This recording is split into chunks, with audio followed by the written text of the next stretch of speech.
नमस्ते, मैं शिव देवी आज एक शादी के गाना लेके आई हूँ। मेरा गाना अच्छा लगे तो लाइक करो, चैनल सब्सक्राइब करो। मोरे पछवारे बासवारिया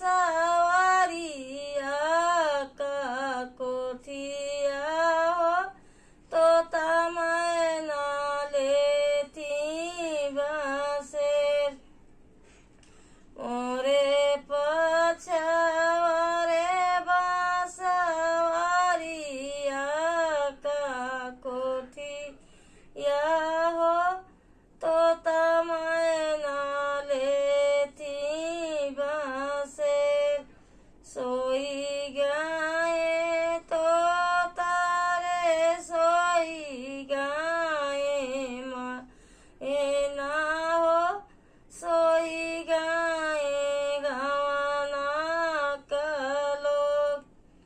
सोई गाए तो तारे सोई गाए माए ना हो।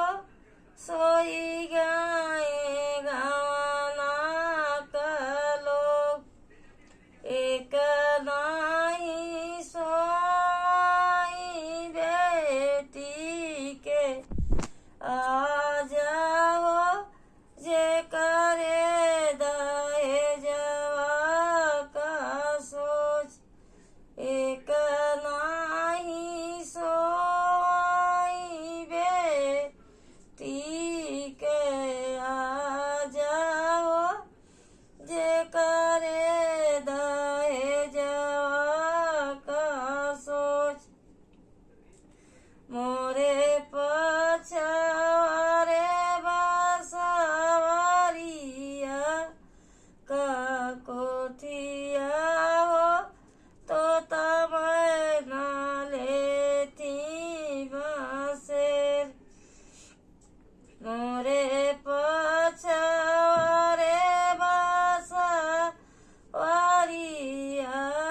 का कोठिया हो तो तमय ना लेती बासेर। सोई गा